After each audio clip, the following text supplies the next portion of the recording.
I want to tell you a story, and I want to be honest with you upfront about this story because I think the honesty actually makes it better. Nobody has ever officially confirmed this story. The man at the center of it has never spoken about it publicly. The club it involves has never issued a statement. The journalists who have written about it over the years have been careful to call it a legend, a rumor, a widely circulated tale. Club and Resort Business, one of the more serious golf industry publications, described it explicitly as a myth. And yet, the evidence sitting in plain sight, the design, the traditions, the location, the details, is so specific, so deliberate, so pointed, that most people who hear this story arrive at the same conclusion. Whether or not it happened exactly the way it's told, someone made a series of extremely precise decisions that only make sense if something happened, something that nobody wants to put on the record. That's the story of Weldon Wyatt and the Sage Valley Golf Club, the best story in modern golf that officially doesn't exist. Let me start with Augusta National. Because you can't understand Sage Valley without understanding what Augusta National is, not as a golf course, but as an institution. Augusta National Golf Club has approximately 300 members. The exact number is not public.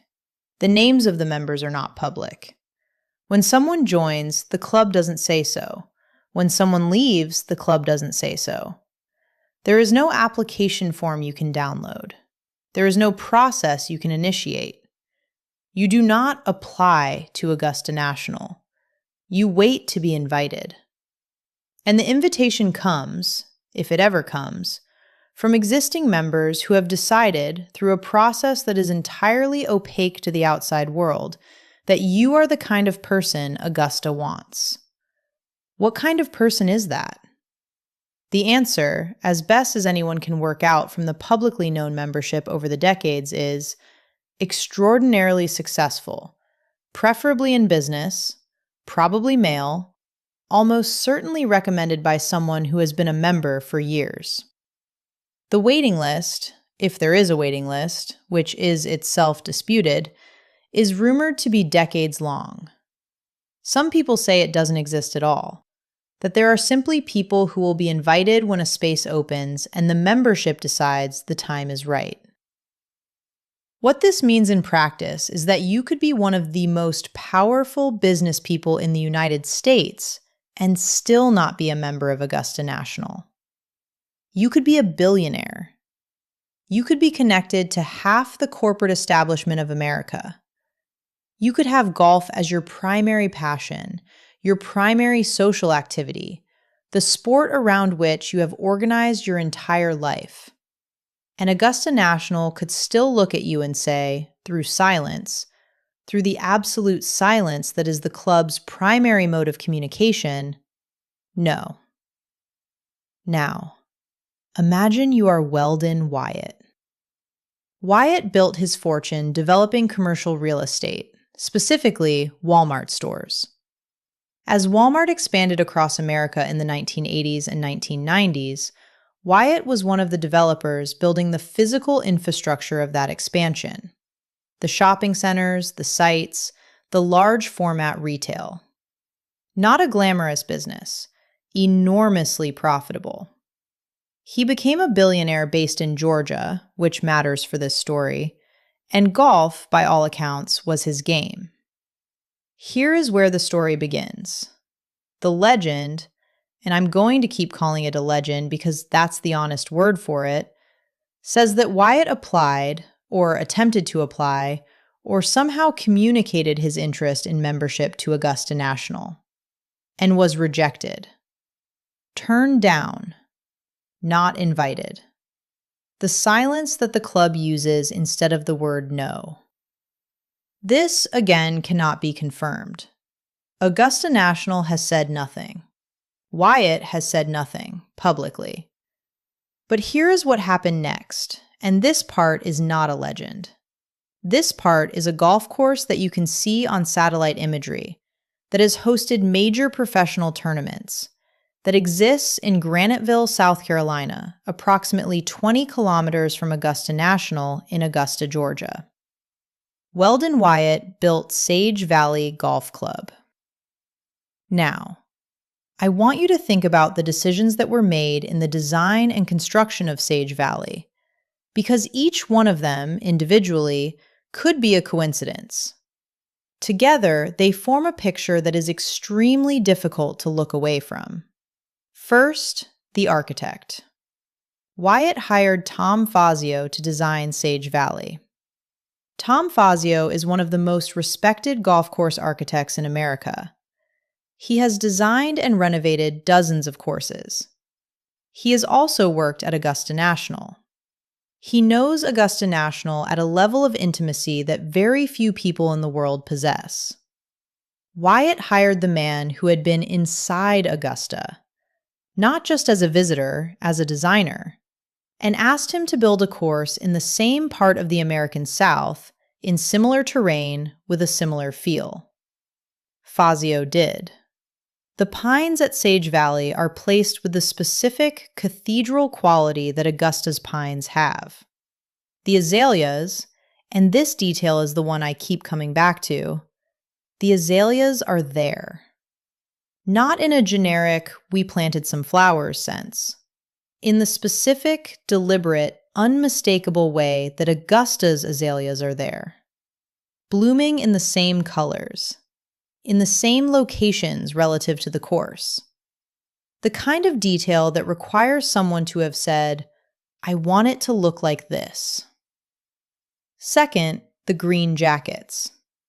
At Augusta National, the members wear green jackets. This is one of the most famous traditions in golf. The green jacket given to the Masters champion. The green jacket worn by members in the clubhouse. The color and cut are specific. The tradition is Augusta's. At Sage Valley Golf Club, the members wear green jackets. Not similar jackets, not jackets of a comparable color, green jackets. Third, the caddies. At Augusta National, during the Masters, the caddies wear white overalls. It's one of the visual signatures of the tournament, that gallery of white-suited figures moving across the green fairways. The tradition is old. It's Augusta's. It's iconic. At Sage Valley Golf Club, the caddies wear white overalls. Fourth, the hole names. Augusta National names its holes after trees and plants: magnolia, camellia, pink dogwood, flowering peach. The names are part of the character of the place, part of what makes it feel less like a sports venue and more like a garden that happens to have golf holes in it. At Sage Valley, the holes are named after trees and plants.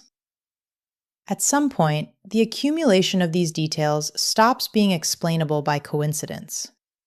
Each one of them, alone, is defensible. Golf courses have azaleas, clubs have green jackets, caddies wear white, holes get named after plants.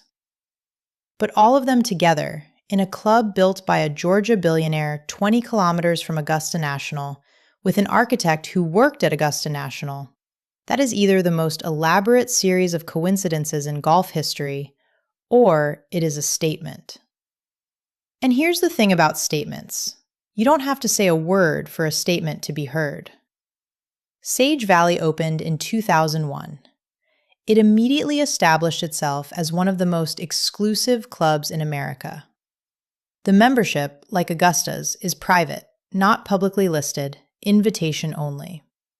The club has hosted the Augusta National Women's Amateur, which is one of the most prestigious women's amateur events in the world and is played partly at Augusta National itself. The connection to Augusta is, paradoxically, official. The two clubs have a professional relationship even as the legend of their personal one refuses to die. I want to dwell on this for a moment, because this is the part of the story that I find genuinely extraordinary, and it's the part that doesn't get talked about enough.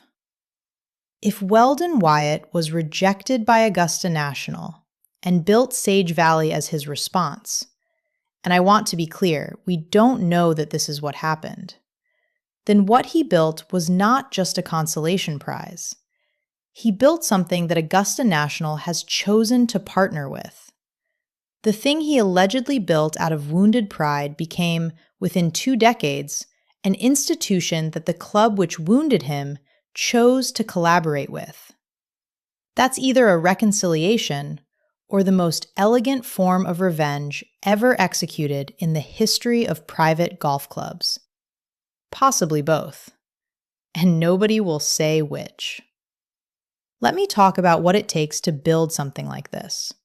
Not the money. Obviously, Wyatt had the money. I mean the obsession. To build a golf course that replicates the feel of Augusta National, you have to understand Augusta National at a level that goes far beyond admiration. You have to have studied it.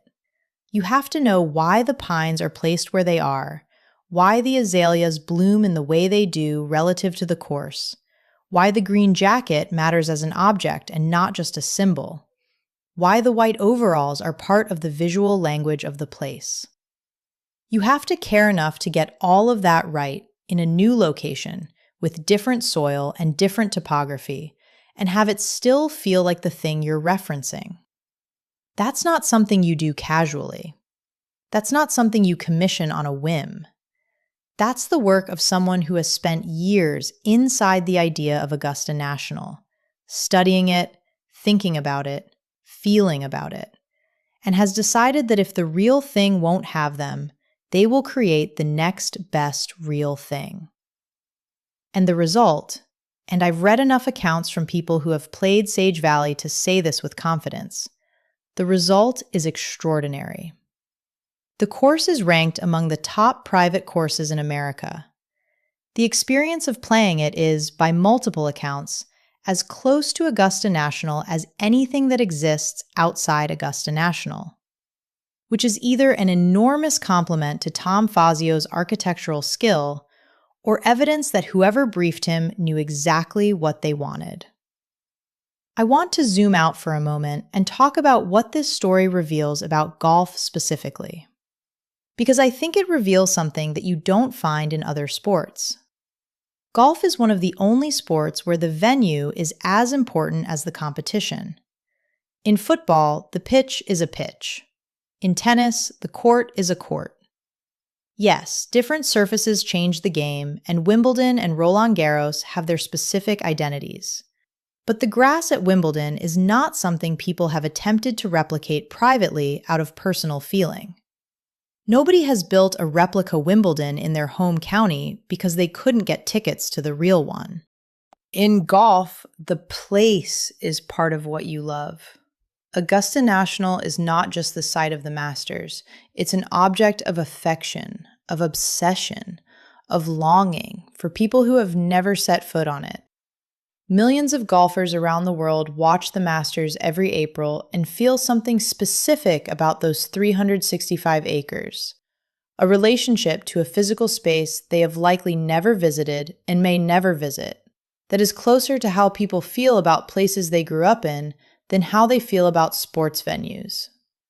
Weldon Wyatt, if the story is true, did not just respond to a rejection. He responded to a specific form of longing. He wanted to belong to a place.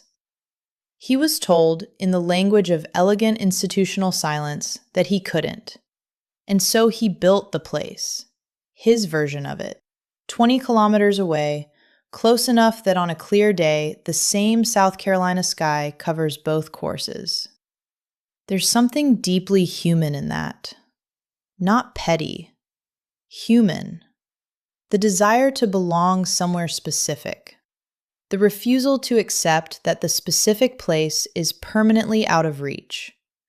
The decision, made by someone with the resources to act on it, to build the thing rather than mourn the absence of it. Some people hear this story and see arrogance. A billionaire who couldn't accept being told no, who spent his way around a social rejection, who built an imitation instead of finding his own identity. That's a legitimate reading. I understand it. But here's the reframe. Augusta National's exclusivity is not natural. It's constructed. The green jacket, the white overalls, the named holes, the private membership, the silence. None of this exists in nature. All of it was created, deliberately, by people who understood that the experience of a place is inseparable from the rituals and symbols that surround it. Bobby Jones and Clifford Roberts didn't just build a golf course. They built a mythology. And they built it so well that it became the most influential template for elite golf club culture in the world. What Weldon Wyatt did, or what someone did in his name through Sage Valley, was take that template and build another version of it. Which is, when you think about it, exactly what Bobby Jones did when he built Augusta in the first place. Jones loved golf. He loved a particular kind of golf experience. He couldn't find it anywhere that existed, so he created it. Sage Valley is Augusta National's Augusta National, and that's either deeply ironic or deeply fitting, depending on how you look at it. The legend won't die because the evidence won't let it, and the evidence exists because someone cared enough to get every detail right. Golf is the only game you never master, and Augusta National, in a strange way, is the physical embodiment of that idea, the place that cannot be fully possessed, the institution that exists, partly, through what it withholds. Weldon Wyatt, if the story is true, understood something about that which is worth sitting with. He understood that what Augusta National is cannot be bought. The history, the specific moss on those specific trees, the weight of every Masters champion who ever walked Amen Corner. That cannot be relocated to South Carolina, no matter how much money you spend or how good your architect is. What you can do is build something that holds a similar feeling, a place with the same attention to ritual, the same quality of silence, the same understanding that a golf course is not just grass and holes, but a complete experience that has to be designed from the emotions outward. Sage Valley is, by all accounts, that place. The best story in modern golf that officially doesn't exist, and the best argument I can think of for why people don't just love this sport. They need it. They need places like this to exist in the world. They will build them if they have to. Whether Weldon Wyatt was rejected by Augusta National, we don't know. What we know is what he built. And what he built says everything worth saying. Golf is the only game you never master. And the places where it's played, at the very highest level of obsession, they become something close to unreachable too. That's not an accident. That's the design. That's the story of Sage Valley and the legend of Weldon Wyatt. The best story in golf that nobody will officially confirm. If this is your first time with Kora's Golf Vibes, this is a show for people who haven't started playing golf yet, but are starting to wonder why everyone who does can't stop talking about it. New episodes every week.